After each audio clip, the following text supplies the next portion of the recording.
keturunan Sem sampai kepada Abraham.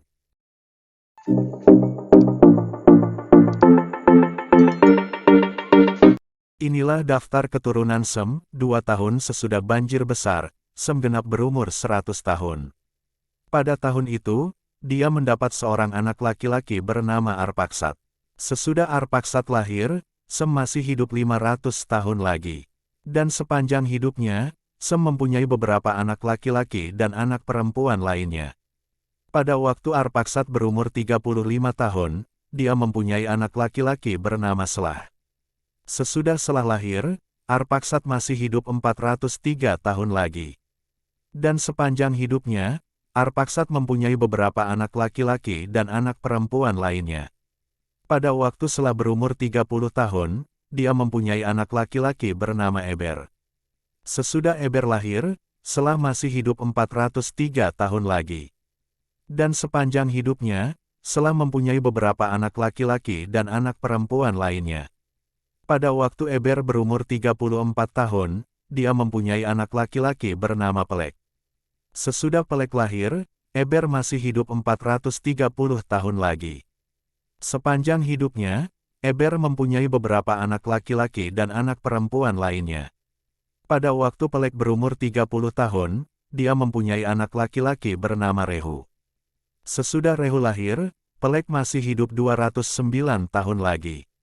Sepanjang hidupnya, Pelek mempunyai beberapa anak laki-laki dan anak perempuan lainnya.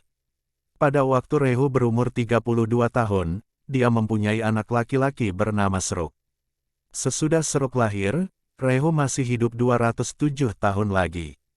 Sepanjang hidupnya, Rehu mempunyai beberapa anak laki-laki dan anak perempuan lainnya. Pada waktu Seruk berumur 30 tahun, dia mempunyai anak laki-laki bernama Nahor. Sesudah Nahor lahir, Seruk masih hidup 200 tahun lagi. Sepanjang hidupnya, Seruk mempunyai beberapa anak laki-laki dan anak perempuan lainnya. Pada waktu Nahor berumur 29 tahun, dia mempunyai anak laki-laki bernama Terah. Sesudah Terah lahir, Nahor masih hidup 119 tahun lagi.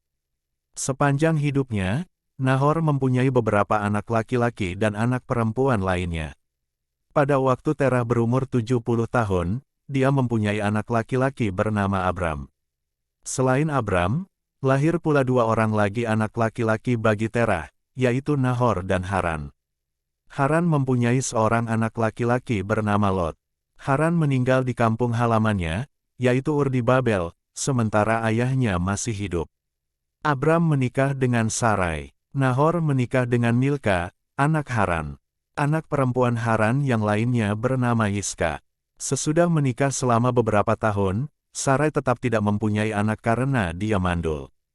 Beberapa tahun kemudian, Terah meninggalkan kota Ur di Babel bersama Abram anaknya dan Sarai menantunya. Cucunya yang bernama Lot juga ikut.